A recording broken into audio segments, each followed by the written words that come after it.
Hey, welcome to another episode of Shane Plays Geek Talk. Thanks so much for pressing play. Today's episode, as always, is a lot of fun. I'm joined by tabletop RPG developers John Kennedy, with credits such as Star Trek Adventures and Stargate 5e, and Sharene Madfishmonger Gilchrist. That's right, Madfishmonger, and we talk about where that nickname came from in the episode and agree that it's one of the best nicknames ever. Anyway, she's worked on titles such as Capers and Vast Kaviya. They both joined to talk the new Staged Heroism RPG, a comedic RPG of super-heroics, super-villainy, and failure at its best, inspired by shows like The Venture Brothers. During the course of the episode, among other things, we talk about designing not to fail forward, but to embrace the fail, the Roger Rabbit style of gameplay, flashback scenes as a game mechanic, venomous monarch butterflies. As mentioned before, where did Sharene get her nickname? Cops raiding a Vampire LARP session. Yes, that comes up. And the design philosophy behind Star Trek Adventures. John gets a no prize for a deep cut in comics trivia. And all of us are entirely too amused by the Burger King Kids Club from the 90s, especially John's take on the fate of Kid Vid. So sit back, relax, enjoy the show, and here we go. Shall we play a game? Why, yes, I believe we shall. Oh, I got a live one here.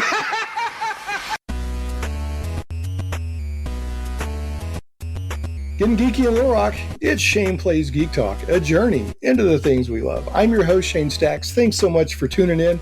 Got a couple of great guests today. Today is a day where I will be talking about games. As I like to point out, to avoid any confusion, even though it's Shane Plays Geek Talk, it's not just about playing games, video games, board games, role-playing games, although that's very often a topic. And today, that is a topic, but like last episode, we talked with Paul Kupperberg, who has over 1,400 writing credits in comic books. So comic books, anything geeky, and it goes on Shane Plays Geek Talk. But today, one of my loves is tabletop role-playing games, and I have a couple of very cool guests here to talk about that. There is a new Kickstarter out there, a new game out there called Staged Heroism. Or Heroism, if you want to say it that way. And Staged Heroism RPG, a comedic RPG of super-heroics, super-villainy, and failure at its best. And it's actually inspired by a beloved animated series that we'll get into here in a little bit. I'll let my guest talk about that. This is also, I believe, being published under the auspices of Nerdburger Games, who Craig Campbell is no stranger to Shane Plays. He's been on before, and there's another person involved in some capacity that I'm gonna ask our guest about, because he's also no stranger to the show. But anyway, with no further ado, in no particular order, we have tabletop game developers Sharene, aka Madfishmonger Gilchrist, and John Kennedy. John and Sharene, welcome to the show. Hello, thanks for having us. Yeah, it's great to be here. Yeah, glad to have you guys. Now, I'm going to go ahead before I forget to ask. So Craig reached out to me, Craig from Nerdburger Games, who, if I understand right, you're developing it, but Nerdburger is publishing it. Is that correct? Yeah. Okay, because I know Craig develops a lot of his own games as well. And then I had also, about the same time, Mike Myler reached out to me. Mm-hmm. who's been on the show multiple times, and I know him through Ian Publishing, and we worked together on Level Up Advanced 5th Edition. But Mike reached out to me. Now, does Mike have a role in the development of Staged Heroism, or is he just a friend who made a connection, or what's going on there? Oh no, he's done lots of work on it. Oh yeah, he's also a developer on Staged Heroism then. Yeah. Okay, cool. Yeah. I want to give you both a chance to tell the audience about your history with developing role-playing games.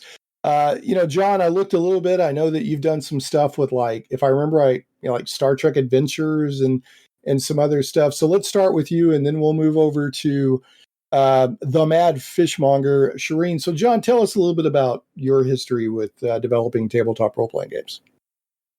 I have worked in this industry for over 18 years. I started when I was in college, and I used to write really kind of simple and basic adventures for 3.5, for Dungeons & Dragons 3.5, and just slowly worked my way up. And yeah, I get to work on Star Trek Adventures, on Stargate 5th Edition. I get to work with Alan Bear on the Tiny RPG line. And people just say you'd find my work almost anywhere whenever you go to a Gen Con. So that's just pretty much what I've been doing. So are you one of the rare developers that gets to do it full time? I used to. Thanks to COVID, I had to, go back to a day job. But my day job's also pretty cool. I get to work for the Indiana Historical Society. And yeah, I used to. And I remember the grind where, every day you had to work on something to get results. And I kind of enjoy the stability now that comes from working in a museum, but still, I've been incredibly fortunate to get to work with some amazing people and get to work on some amazing projects. And like Mike, which we just mentioned, who has just been, one of the strongest supporters for getting Staged Heroism out the door. Yeah, so those are some interesting titles that you've worked with. I'm actually personally pretty interested in that Stargate RPG. We're not going to spend a lot of time on that because we're here to talk about Staged Heroism, but I love the idea of the Stargate RPG because, the concept of away team adventures, it fits so well with RPGs, right? Tonight's session is, we're going to go through the gate and see what's on the other side. And so that seemed like a really, really interesting setting. And I know there's more to Stargate than just going to the Stargate. There's like a whole, galaxy or universe of interesting races and stuff like that. But that caught my attention when I heard about it. And Star Trek Adventures seems to have been doing really well. I know that there's a lot of, they keep coming out with more source books and things like that. So they don't normally do that unless the title's selling. So what was your role on Star Trek Adventures? I was there right at the beginning. I was actually visiting Chris Birch, who's the head of Modifius. I was visiting him in London, and he let me know the moment that he got the license. He was really excited. So it was we were just playing a board game, and then he pulled out his phone and he just got excited. So you were there at the very moment when he found out. Oh yeah, and that's cool. And Chris is a great guy, and the fact that watching the excitement on his face and like that sigh of relief when you finally you've won and you've achieved the prize. And Chris is the one who actually told me about what the design philosophy would be behind Star Trek, which was we weren't just making a Star Trek game, we were making a game for you to tell your Star Trek story in. And that philosophy just defined all the books that came after, because I know it sounds like a little basic when you hear it for the first time, but when you think about it, it's too easy to make a Transformers movie. Like Michael Bay, the first couple Transformers movies, he made giant robots going out and doing giant robot things. And then I know some people like them, but for a lot of people, they just didn't feel like really good Transformers movies. But then you get to Bumblebee, which was just a lot of fun, and they were playing with the universe, but they were also doing their own thing. And it's a lot like that, where it's with Star Trek Adventures, it's less about us putting the Star Trek label on a book and hoping it sells. And it's more about, hey, what if a group of strangers, we don't know them, what if they want to play Star Trek? How would they play Star Trek? What can we do to make it so it's easy for them, that they can have fun, that they can tell whatever story that they want? And how can we be hands off and just give them the structure and the framework to go forth and just go nuts and to enjoy themselves? That's interesting. So yeah, I think having now seen, one of the reasons that I asked Russ Morrissey from Ian Publishing and Mike, I was like, can I be involved with Advanced 5th Edition? It's because I wanted to see what it takes. How do you make the sausage for a role-playing game? And there's a lot more thought put into stuff than I think most people would realize. So that's a really interesting insight, that it was sort of the piece of paper thumbtacked up on the wall was that, it's let's give people the tools to tell their Star Trek game. And that kind of thing will define, if you show it respect and stick to it, that will define the entire product. So that's really interesting. And another thing, I actually had before Star Trek Adventures even came out, Chris Birch came on my show, and I was very pleased to have him. And you could tell he was all excited. But I think another smart move that Star Trek Adventures did was abstracting so many things. And I'll use an example. I asked him, I said, so how do you handle the economy? Because, the Federation doesn't use currency. And then you got half the galaxy using Latinum and this and that. And yeah, you got all these different races. He said, we just abstracted it as resources. And I think that's very smart. So, and that kind of also feeds into that. Let's just give them a structure to tell whatever story they want with. So was there any other highlights of your current or past tabletop RPG experience you'd like to offer the audience? I don't know. I think currently, I always struggle when it comes to self-promotion because I never know if I'm going to sound like, just really egotistical and everything. Well, but I am pressuring you. I'm putting a metaphorical gun to your head and saying you must self-promote. So feel free. I've been on the teams that have won 2 Judges' Choices awards from the Ennies, and I've won 3 silver Ennies, and not a gold though. That's my white whale. I'm going to get that gold Ennie someday. You're going to get it. The proudest thing I think that I in all my gaming career that I've just been super proud of is when someone came up to me and told me how I had taught their kid who had a developmental difficulty with math how to love math, and they viewed it through gaming, and they got better at learning math because they wanted to do better at gaming, and they had struggled in school. And it wasn't just something that I had worked on. It was a bunch of other games that they got introduced to as well. But they said that just the fact that they wanted to do better at, as they put it, killing monsters and, just going through the dungeon. And that was the impetus to help this, I believe it was an 8-year-old, learn how to do math better. Because they wanted to know, hey, if I need a 13 to hit the monster and I've got a +5 sword, so I'm going to need at least to roll an 8 on this die in order to hit the monster. And they just went from there. And knowing that I had played a small part, so other games, other writers, everything else, but knowing that things that I've worked on, like not only like entertain people, but can help educate, that was just mind blowing to me. And I'm not saying that I've got educator of the year, because clearly that belongs to all the teachers out there who, whether they are homeschooling or working for, school districts.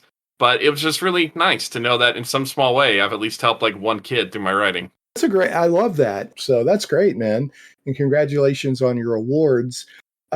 So moving over to Sharene, aka Madfishmonger, one of the best nicknames in game design.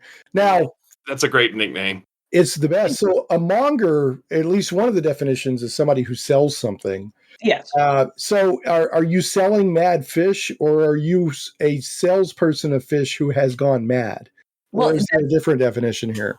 That's the eternal question. Okay. It puzzles. Yeah,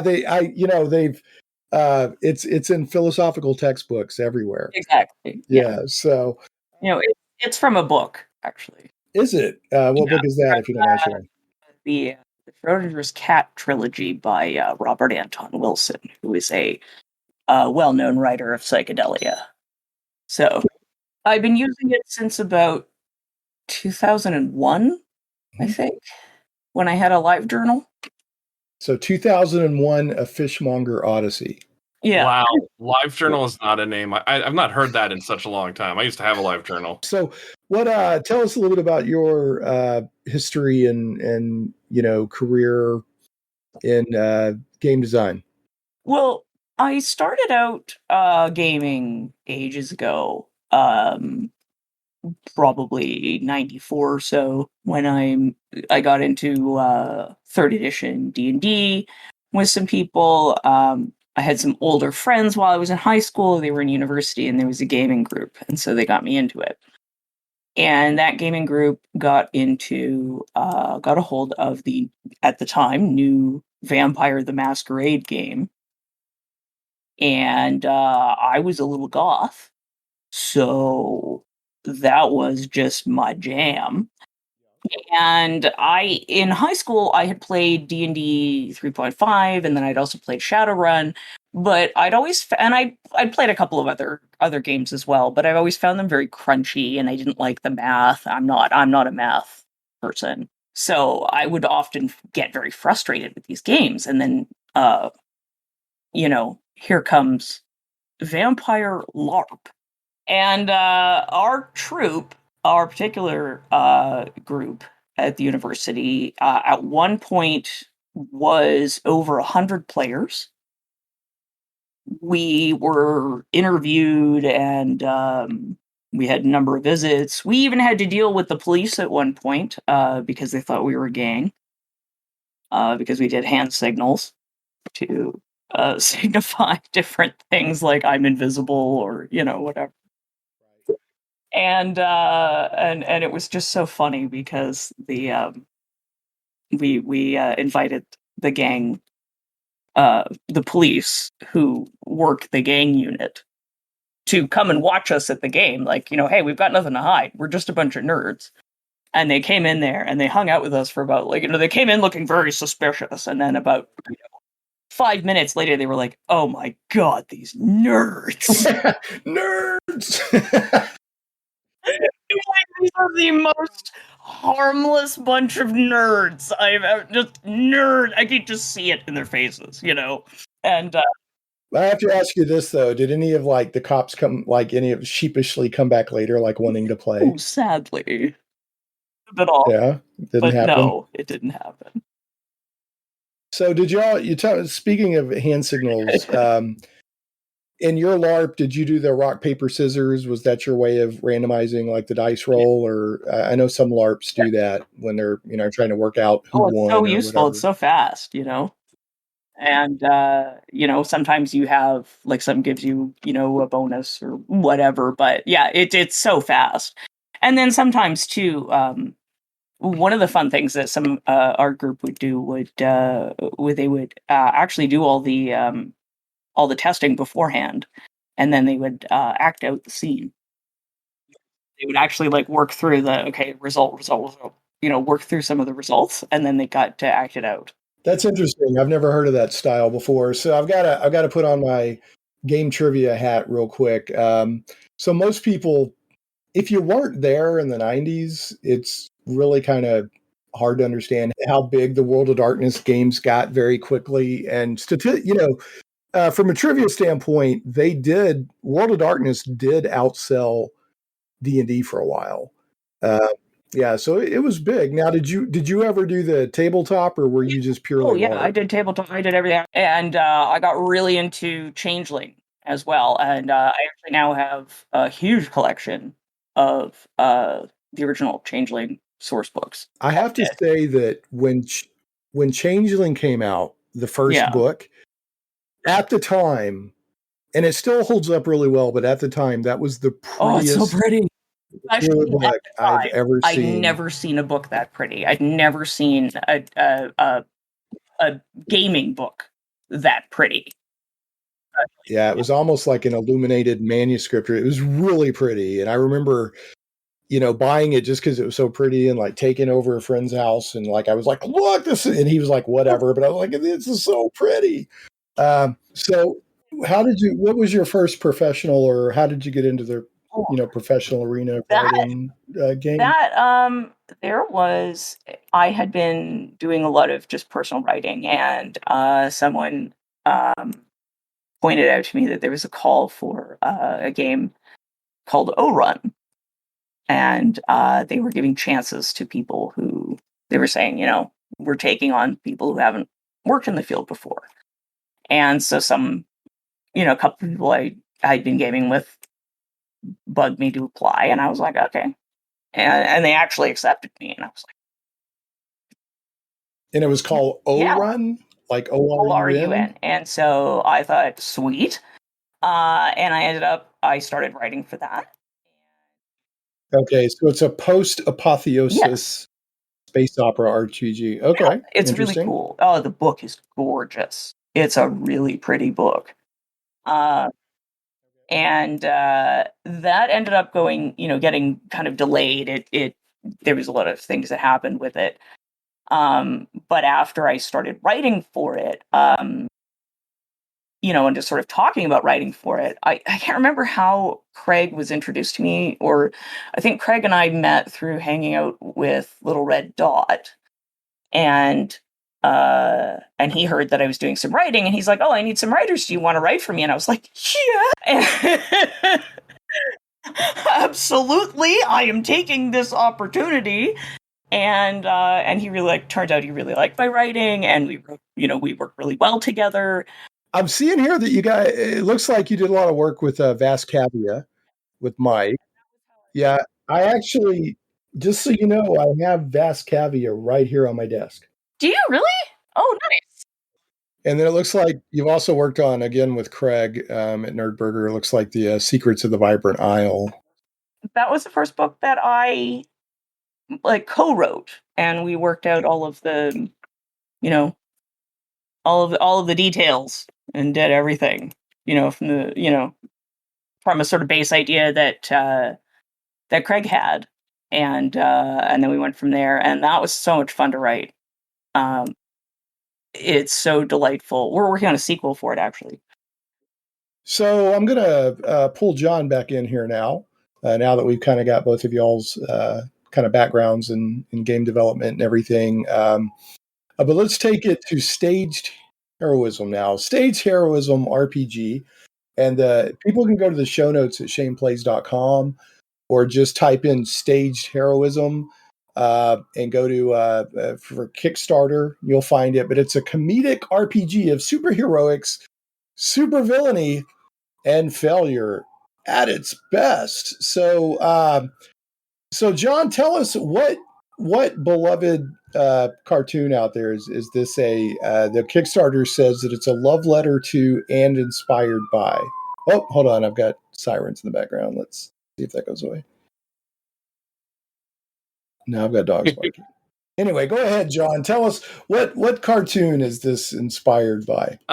Well, this is our homage to Venture Brothers. I remember when Venture Brothers came out. It came out when I was in college. I think it came out like my sophomore year, which makes me really old. But it had been on the air. It's had like 8 seasons over like 16 or 17 years. Because the creators, they want to make sure they get all the episodes written, and they want to perfect it first before they actually turn it into episodes. And it was kind of like that little hidden gem where like people who knew about it love to talk about it, but when you try to describe the show to people, it sounds just like you're having a fever dream. Because it's Hanna-Barbera cartoons, like a look at them, what happened afterwards. What if Johnny Quest ended up a drug addict who sleeps in his family's old sea bell? And the main characters in Venture Brothers are based around the Venture family, which Rusty Venture is the son of world-famous adventurer Jonas Venture. And Rusty never quite peaked as much as his father did. In fact, he ends up selling his dad's old, broken-down equipment to keep the lights on and to pay the power bill. And it's a show of glorious failure. And that is a lot of meetings. It's really about, like, on the surface, the comedic part of it is, it's a scientist who can't do anything right, and he fights a supervillain who dresses up as a venomous monarch butterfly. Yes, you heard that right. Wait, go back. Say that again. Dresses up as what? A venomous monarch butterfly. Well, there you go. And if that doesn't, I mean, that should right there tell you the tone of the game. So, and I want to be clear, this is not a Venture Brothers game. It's inspired. It's in that vein of the Venture Brothers. So, I don't want to accidentally confuse anybody into thinking that it's that. But it's if you love the Venture Brothers, you'll probably get it right off. It's kind of what I'm thinking. So, and interestingly, I've had him on the show before. I'm going to have him on again to talk about animation and stuff. But I know a guy, Jeff Nodelman, who his production company, Noodle Soup, produced the first 3 seasons of the Venture Brothers. Cool. So I'm hoping to have him on before we've talked about it, just because he's done so much cool stuff in animation. He was there with Doug, and he's done stuff with Batman the Animated Series and just other stuff. But anyway, that's very much a tangent. So whose idea was it? Was it either of your ideas, John or Sharene, or was it somebody else's idea for Staged Heroism? How did this come about? It was like a mutual thing. I can't remember now whether it was Mike who had it first or I had it first.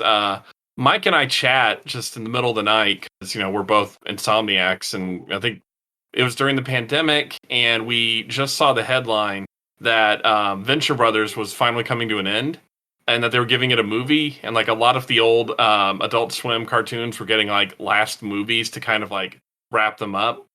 And it's just, as we were talking, we were just like, hey, what kind of game system would like do this best? And then from there, it just emerged into, why don't we try to make a Venture Brothers game? And we couldn't get the license. I mean, we tried. We really wanted to make an official Venture Brothers game, but it never worked out. But from there, like, Mike and I just put our heads together and we're like, hey, we're both pretty good game designers and we know a lot of really cool people. What if we try to make the game? And so Mike put together the team, and a lot of Mike's like genius in game design is in this game. He is really great at understanding like intuitive mechanics and building a universe that just building the mechanics that just make the game do what you want it to do. Because that can be really hard sometimes, where you can just put together a basic system that lets you be like, I'm going to shoot the orc. How do I shoot the orc? But he's really good at going, we need a game that reflects both fighting supervillains, spies, and ninja, while at the same time embraces the fact that things could fail. Embrace the failure. It almost sounds like it's more entertaining when failure happens. Is that a fair characterization? Mm-hmm. Or Yeah, definitely. Well, my philosophy for running or playing Staged Heroism is you have to keep the Roger Rabbit attitude in mind. And if you don't remember from the movie, Roger Rabbit is handcuffed to the dude, and the dude is sitting there. I can't remember the guy's name, and he's sitting there like with a saw, like trying to get the handcuff off. And Roger Rabbit's hand slips out at one point, and he's like, "Wait a minute, you could get your hand out at any time." And Roger Rabbit says, "No, only when it was funny." Yeah. All right. Okay. So, yeah. Keep that in mind while you're running the game, right? Can you do this? Only if it's funny. So is that kind of like your take on it, or is that baked into the rules? A little bit of both. And that was kind of like how I was thinking when I was, I got to write some of the characters and, and I developed out some of the rules and stuff like that. Okay. Well, so I'm going to kind of point out some of the stuff that the Kickstarter page talks about. It's comedy action tabletop role-playing game about legacies and failure. And it's a rules light love letter to Saturday morning cartoons of years past, as well as some contemporary superhero cartoons that bend and sometimes nuke the tropes of the genre. So hilarious heist, super-heroics, and absurd plans for world domination gone delightfully awry. So some of the game features listed that I'm seeing here, you can play a hero or a villain, a secret agent or sidekick, each with unique capabilities. All right, so call upon flashbacks to your character's famous ancestors and personal history to manipulate the current situation. So John, mechanic-wise, how does that work? So just like with the episodes of Venture Brothers, sometimes when we were structuring the game, we wanted it to play out very much like an episode, where you've got your main cast and you've got your supporting characters. And so as you're going into a big scene, you might have to go back to an earlier scene, essentially, where it's like we kick in the door and there's a man with a strange like starfish on his face. And then you just immediately, you go back to I forget exactly how we word it, the prequel to what's about to happen, and you can play through the events there, so that then you're building the episode, and then later on it just combines back together. Like I said, it's just one of those games where when you describe it to people, I know it sounds like, oh, so why aren't you just playing one whole game consistently? But for this one, it's just that we've worked on making the rules so that your characters not just jump around and making it seem erratic, but that you can literally go back into one character's past and the other characters can kind of play like the NPCs to help tell the story to fill out the world of the episode essentially and bring everybody to like, the modern time.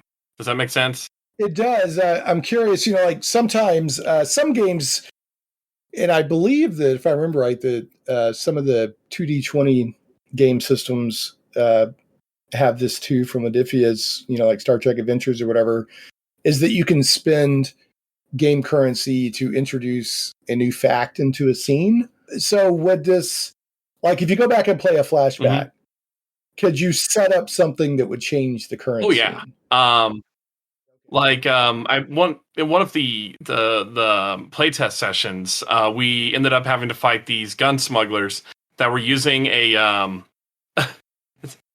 this is all going to sound really surreal to people who have never watched Venture Brothers. One of the players was playing essentially a billionaire heiress who had like her own little mini conventions, and all her fans had showed up, and the rest of us were kind of roped into playing like security for it. And we ended up running afoul of just the smugglers because we discovered that they were sneaking AK-47s to the island on boats. And then we had to go back, like for the flashback, we had to go back earlier where we're playing like, our characters on the docks just as the criminals were getting there. And so right when we cut back to the heiress's character giving her speech on stage, gunfire just erupts from the other side of the island. So we were both on the stage, then we briefly went back to just as the event was getting set up, and then back to the staging. Yeah, so it's all tying together. I think of those scenes as like, in cartoons they do talking about something and then they'll sort of jump to another place, another time, another, so that's sort of what those. You get the wavy lines and then suddenly you're. Yeah, exactly. Yeah. The do. I see here that, in the list of things, the features, it says both super technology and super powers.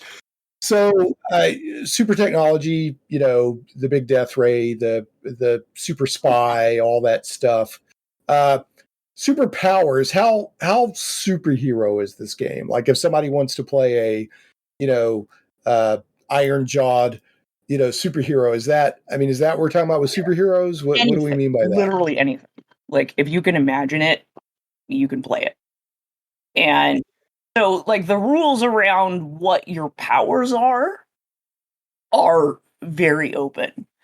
I had someone ask, when I did a Q&A about this yesterday, and they were like, well, how strong are your powers? And the truth is, it as strong as your group wants them to be, right?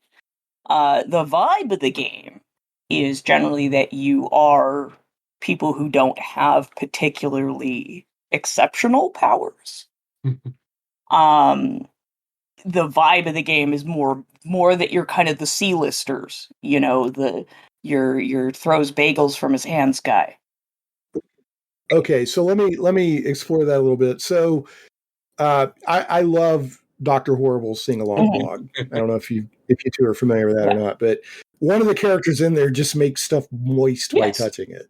Are we talking that level or more like the pink pummeler? Sure. Or, like really, it's anything you want, right? Now, personally, because I'm a longtime gamer, because I've gamed a lot, and I've played so many different kinds of games, I love playing someone who has, I guess, what you maybe call a useless power or like a bit of an odd power, and then just sort of having to get super creative with it.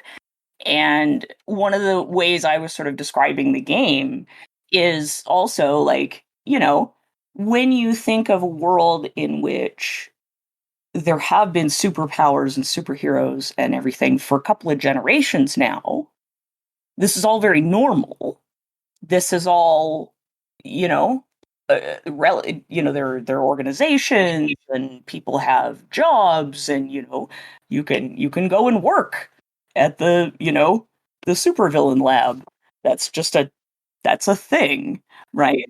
Right. You punch a clock as a Yeah, henchman. right? Right. And, Yeah. and Okay. it's Yeah. it's all perfectly normal because humans are human and we adapt and we will just make it normal.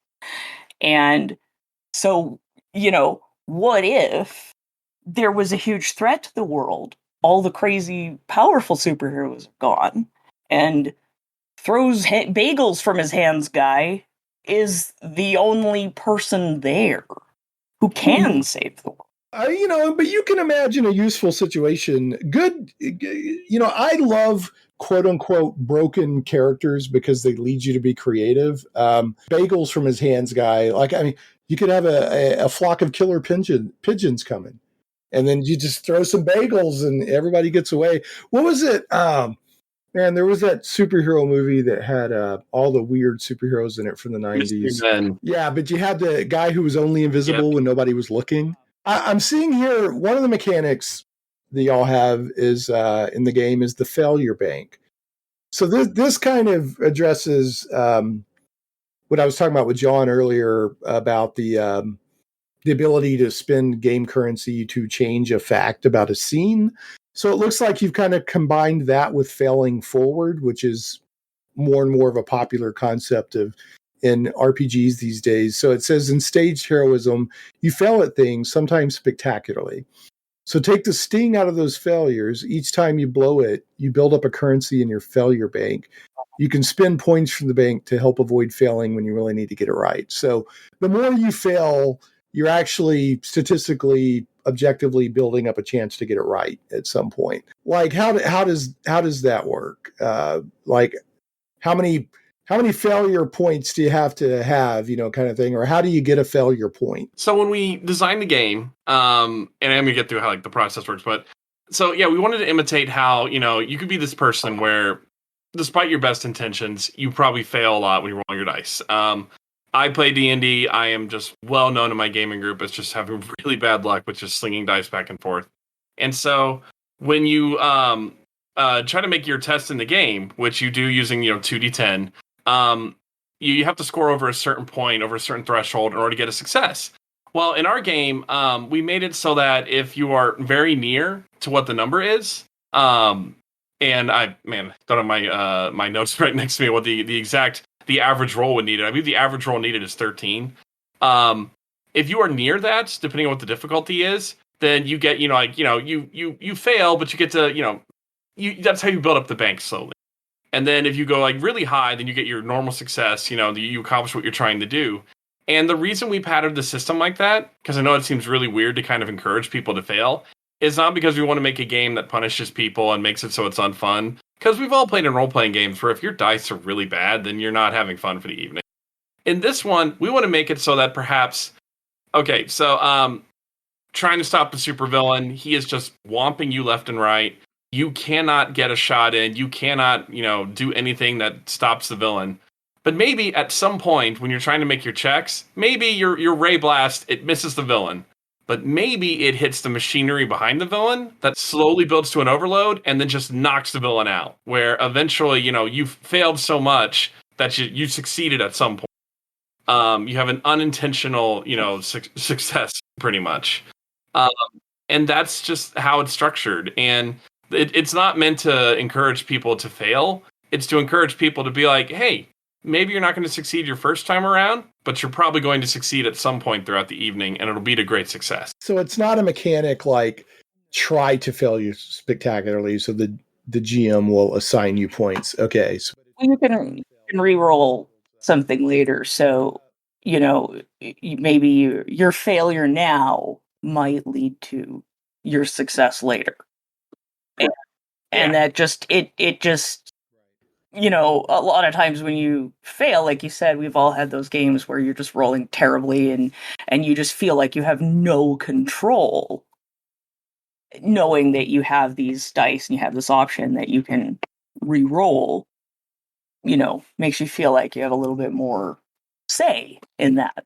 So on I see. Well, actually, I want to point something out here real quick because we're talking a lot about cartoons and Venture Brothers and that kind of thing. But there's a very clear blurb on the Kickstarter that says, just to be clear, familiarity with the Venture Brothers is not necessary to play and enjoy this game.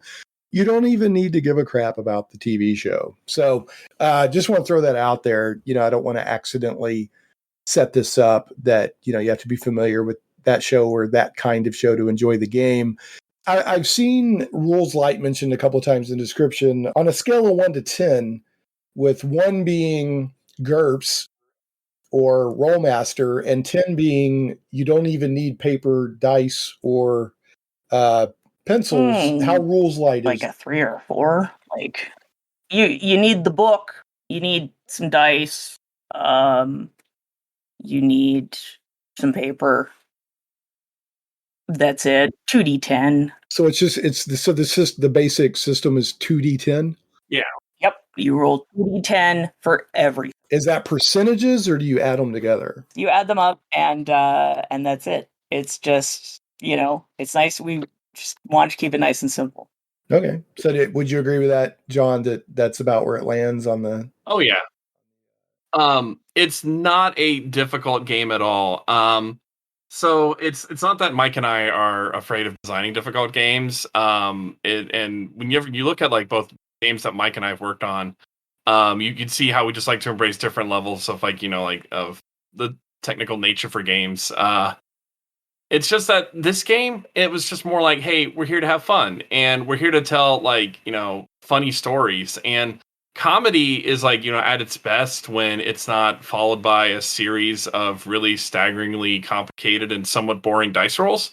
So, if you're having a supervillain dressed as like a giant waffle who's trying to rain down radioactive syrup on New York, it's not fun to be like, okay, I've rolled this die and I consult chart J, but you don't want to be getting your slide rule out to figure out where the syrup lands. Yeah.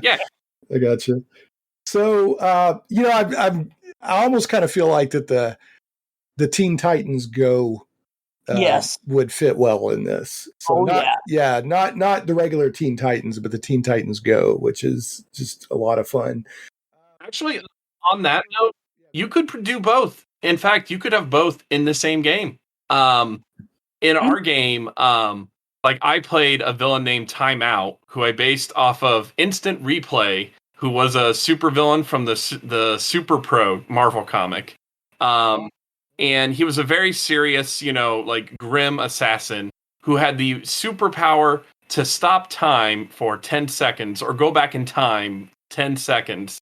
And when you think about it, that's not a really powerful superpower, considering how it took all of his energy to do it. But he was the very serious, grim vigilante hero. And then just he's up against all these other characters who we once fought sentient radishes. And what do you do when you're the serious gun-toting, assassin and you're fighting mutant vegetables? I got to do this, John. I'm going to give you a no prize. Now, I don't work for Marvel Comics, so I can't officially give no prizes out, but I'm still going to give you a no prize. Because on a gaming-related episode, you threw out one of the deepest cuts in comics, I think, has ever been thrown out on the show. And I talk about comics a lot. NFL Pro, the superhero was, yes, it is what it sounds like. It is a superhero that was based around like an NFL player with the NFL pads and the helmet and all that stuff on. So congratulations on your unofficial no prize, sir. So that's almost, but not quite Team America level. It's a deeper cut than Team America. Oh, thank you.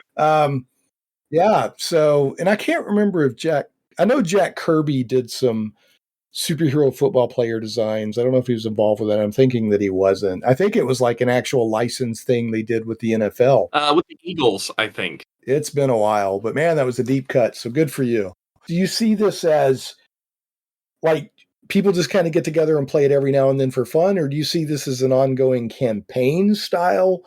Honestly, really, both. Either way. Yeah. So when we Mike and I, when we matched up our design philosophies, so one thing I liked doing as a kid was I would buy role-playing games, and even if I never played the game, if the setting was interesting enough, I would crack out that book from time to time and read the setting again. And we wanted to make a game that if you play this game for months and months and months and you have a blast, then that is awesome. And we are so happy for that. If this is the game that you bust out because you're 2 players short in your Mutants and Masterminds group, but you still want to play superheroes, but you don't want to like roll up new Mutants and Masterminds characters, play this. And that's just how we designed it. It's not that we're like being very lackadaisical and uncaring in how people play, but we just, we just want this game to just be fun, like the show is. And I feel like it would have, make so much sense to just have a game that can tackle deep themes and, like have you explore a lot about the human condition and only take like 10 minutes to roll up a character. And if your character dies, you can come back in 10 minutes later with a whole new one. Right. Yeah. Just, there's a new character in the mix now because it's already bonkers. Yeah. And a lot of the things that I was thinking, if you've ever watched those procedural shows, particularly like the CSI types and whatever, I drove my partner crazy watching Lucifer, that sort of thing. But what people like about those shows, they're procedural, so there's like a format to every episode, so you always know what's going to happen, and you don't watch it to find out what's going to happen. You watch it for the character development. You watch it. Characters are interesting. You like how they interact with each other and how they interact with the world. And, if they have supernatural powers, you kind of learn about that. And so that's sort of my thought that was sort of a lot of my thinking behind this game was sort of that framework. So was sort of giving you this like procedural cop show framework kind of a thing, right? And you could play one session, or you could get super into these really interesting characters and see what happens to them over time. Which is, what I would do, because that's the kind of nerd I am. So do you foresee, I guess related to that, like how you foresee people are going to play it, and you're saying, it kind of fits either approach.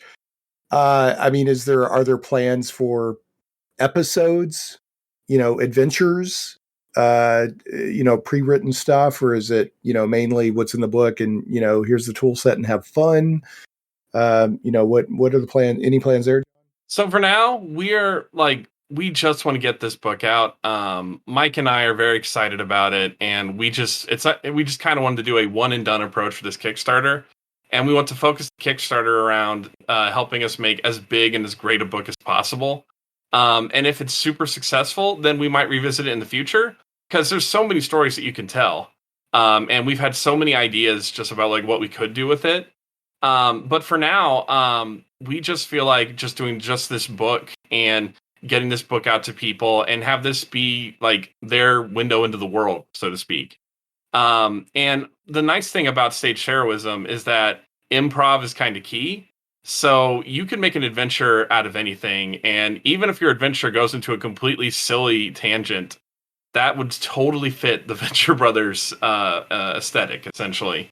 So...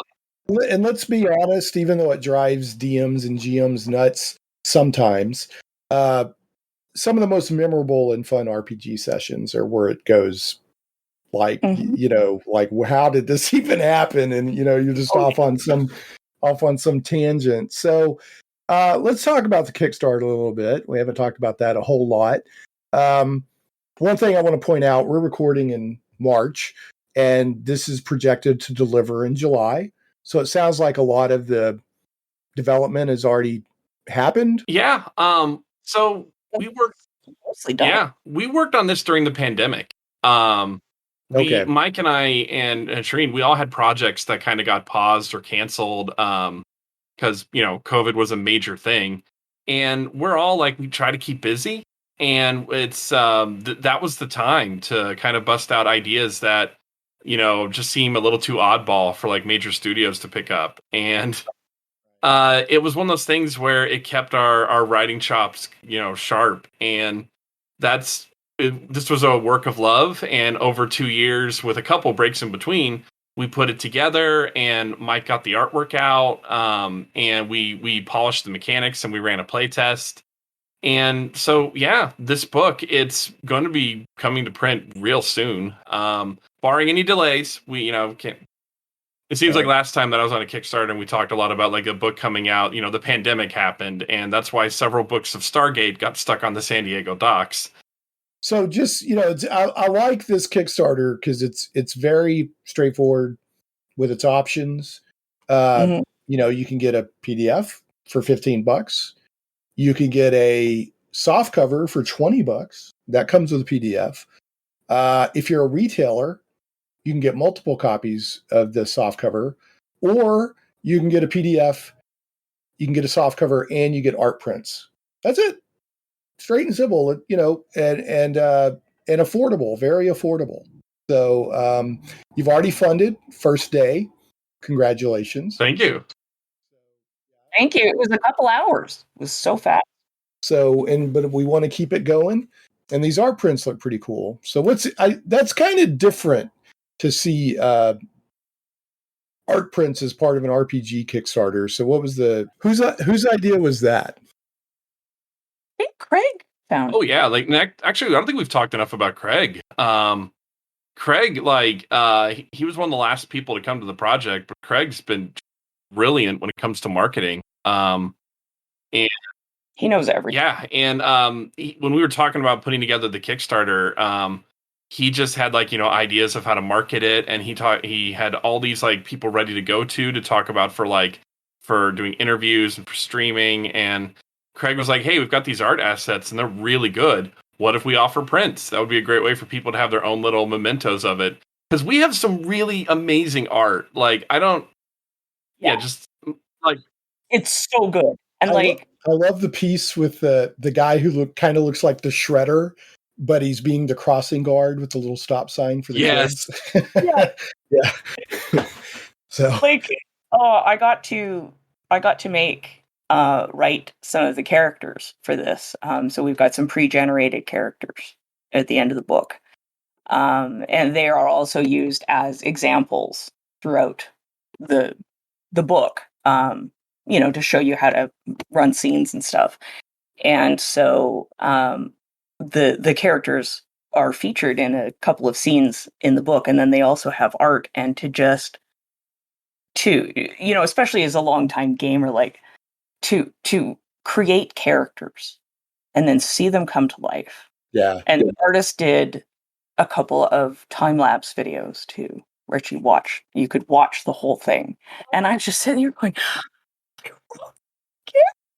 yeah, it sounds like it was a real thrill. This sounds like a lot of fun. As a reminder, we're talking about Staged Heroism. It's a comedic RPG of super-heroics, super-villainy, and failure at its best. Sounds like a lot of fun, and Sharene, in your honor, when I play this game, I'm going to make a villain called the Fishmonger, and his fish will make people mad.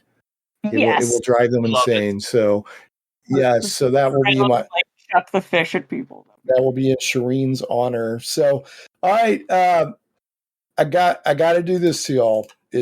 Mike's been through it. Mike Myler's been through it. Craig Campbell has been through it. I've got to do it to you. The bad joke of the week. I always end my show on a bad joke. So before I do that, is there anything else that either of you would like to make sure to mention before we draw to a close?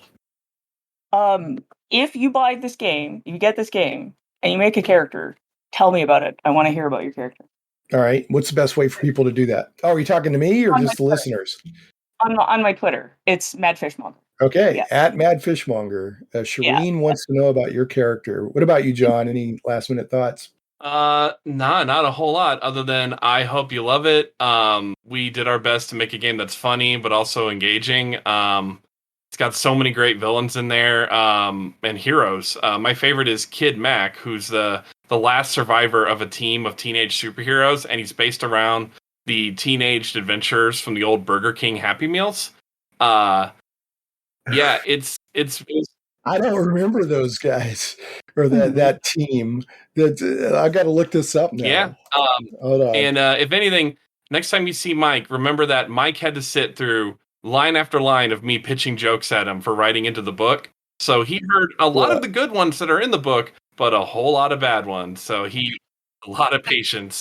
Is the book in and of itself funny to read? And let me explain what I mean by that. Like, one of the funniest things I've ever read in my whole life was an RPG book called Hole. Oh, yeah. Oh, that's so funny. I love that book. Yeah, and it was from an offshoot of White Wolf called like Black Dog Publishing or something like that. But it was so funny. So is like the book itself or the rules funny to read? I mean, we tried. Yeah. But also we were mostly just trying to keep it fairly simple. We tried to throw some humor. It's serious and funny. So tell me, John, I got to know. I'm not going to be able to sleep till you're saying that Burger King had a superhero teen squad for its version of the Happy Meal? Yeah, let me see if I can find them real quick. Where were these guys? Back in the 90s. I searched for Burger King Happy Meal teen superheroes and I didn't find it. This is gold. I live for this kind of thing. I mean, I know they existed. I remember this, and there was one guy was called Jaws because he could eat the Whopper in one bite, and they had I think it was Wheels, which was a kid in the wheelchair. But the funny part is in Canada we have everything in English and French, and so Jaws was called the French word for Jaws, mandible, which is mandible. We just, for some reason, we thought this was the funniest thing ever, that his name was Mandible. I don't remember they were called these King at Kids, all. I believe, based off of Google search. They were called what? King Kids, I believe. Yeah, because I'm just doing the quick Google. I found the Burger King Kids Club. Yeah, they got Wheels, the kid in the wheelchair, which I don't think that's staged well. Right. Boomer, Jaws, Lingo, because he could speak multiple languages, Snaps, Kid Vid, because he was so cool, and IQ, the nerd, and their little dog, JD. Oh my goodness. Kids, see, Wheels, Jaws, what were some of the other names? Boomer. It's called Boomer. That doesn't mean the same thing anymore. I found them. Boomer, Jaws, IQ. Yep, I found Kid Vid, Lingo, Snaps. Yep, okay. Well, that right there is a setting for the game waiting to happen. Yeah, that's beautiful. And Kid Mac is the last survivor of that team. Is he bitter? Is he all emotionally traumatized? He is, because he is on the run from the authorities, and he's trying to keep their little robot mascot alive because he holds the secret of the universe in it. Oh my goodness! And so he's pursued by all these government groups, and he has like a skateboard and like a throwing shield, and oh my goodness! Yeah, it's like I said, we wanted to play off that surreal nature of the show. Right. That's too crazy. All right, I need to wrap us up because I know y'all have lives. But okay, so here we go. I have to do it to you, and I'm not responsible for any mental damage. Here is the bad joke of the week or the episode, because it's been a couple weeks since the last episode. All right, I picked this out because you're both writers. All right, so you ready? Are you braced? Mm-hmm. Okay. My favorite word is drool. Do you know why? Why? Because it just rolls off the tongue. Love it. There you go. You've now been officially bad joked of the week, and you've joined the club with Mike and Craig, because they both had to endure that. Well, John, Sharene, it's been a pleasure talking to you.